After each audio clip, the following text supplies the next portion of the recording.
हमारे YouTube channel में आप सभी का स्वागत है। जो भी हमको इस वीडियो में देख रहे हैं उन सभी को हमारी तरफ से जय श्री कृष्णा। अब हम श्रीमद् भागवत गीता का 5वां अध्याय पढ़ेंगे, तो आप सभी जुड़े रहिए। 5वां अध्याय। अर्जुन ने श्री कृष्ण भगवान से कहा, हे कृष्ण जी, हे केशव, हे माधव, पहले तुमने कर्मों का त्याग करने को कहा, फिर कर्म की प्रशंसा करते। हे प्रभु, हे वासुदेव, इन दोनों में जो अधिक हित करे कृपा कर वह एक बात निश्चय करके कहो।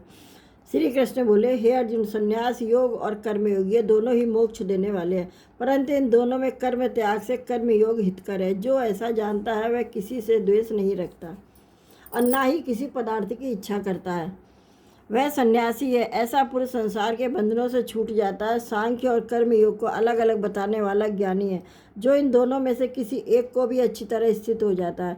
ऐसे दोनों का फल प्राप्त होता है। ज्ञान योगियों को जो स्थान प्राप्त होता है वही स्थान कर्म योगियों को भी प्राप्त होता है। हे अर्जुन, ज्ञान योग और कर्म योग तू एक ही जान। कर्म योग करने वाले साधु जन को ब्रह्म प्राप्त होने में विलंब नहीं लगता। कर्म योग युक्त शुद्ध अंतःकरण वाला, मन तथा इंद्रियों को जीतने वाला, संपूर्ण प्राणियों में अपनी आत्मा को देखने वाला, कर्म करता हुआ भी कर्म में लिप्त नहीं होता, क्या वह समझता है जो आत्मा है वह कुछ नहीं करता। नेत्र देखते हैं, कर्ण श्रवण करते हैं, नासिका सूंघती है, जीवा स्वाद लेती है, सांस आते जाती है, हाथ पकड़ते छोड़ते हैं, पाँव चलते हैं, देह सोती जागती है।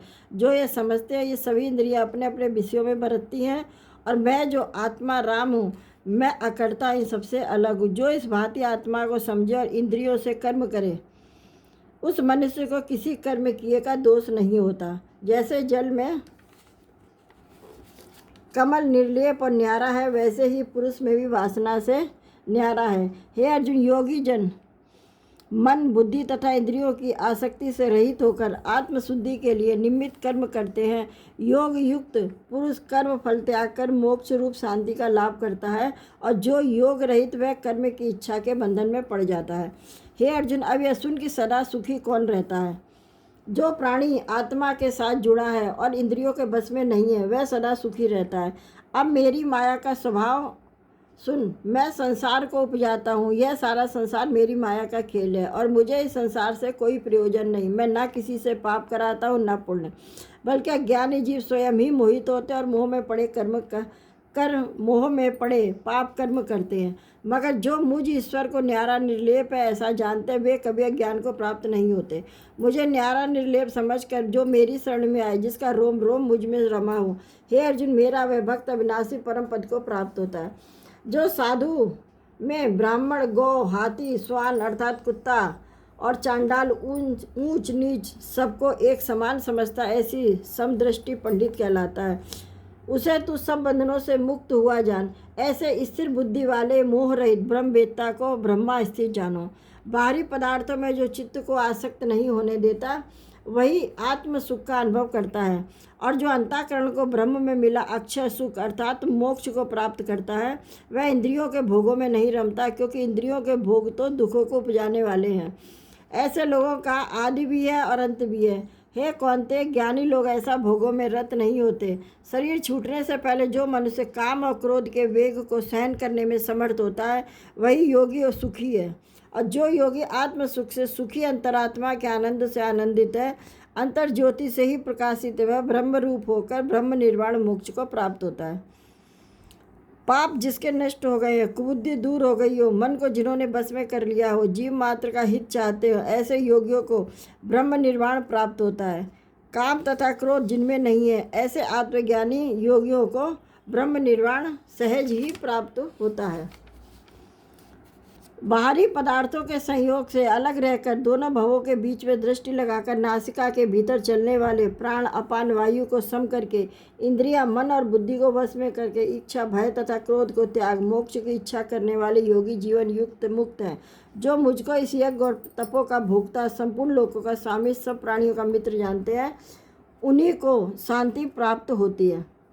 इति श्रीमद् भागवत गीता सुपनिषदसु ब्रह्म विद्यायाम योग शास्त्रे श्री कृष्णार्जुन संवादे कर्म संन्यास योगो नाम 5वां अध्याय। अब 5वें अध्याय का महत्व। श्री भगवान जी बोले, हे लक्ष्मी, अब 5वें अध्याय का महात्म सुनो। पिंगल नाम का एक ब्राह्मण अपने धर्म से भ्रष्ट हुआ। वह कुसंग में मच्छी मांस खाने, मदिरा पान करे, जुआ खेले। दैव योग से वह एक पिंगल राजा के यहाँ नौकर हो गया। राजा के पास लोगों की चुगलियाँ किया करे। इस प्रकार कुछ दिन गुजर गए और राजा की नौकरी करते हुए वह धनी हो गया। तब उसने अपना विवाह कर लिया, परंतु उसकी स्त्री व्यभिचारिणी आई। वह स्त्री को मारता था, जिससे दुखी होकर उसकी स्त्री ने उसको विष दे दिया। वह ब्राह्मण मर गया। मरने के बाद उस ब्राह्मण ने गिद्ध का जन्म पाया। कुछ समय बाद वह स्त्री भी मर गई। उसने तोते का जन्म पाया। तब एक तोते की स्त्री हुई। एक दिन उस तोती ने तोते से पूछा, हे तोते, तूने तोते का जन्म क्यों पाया?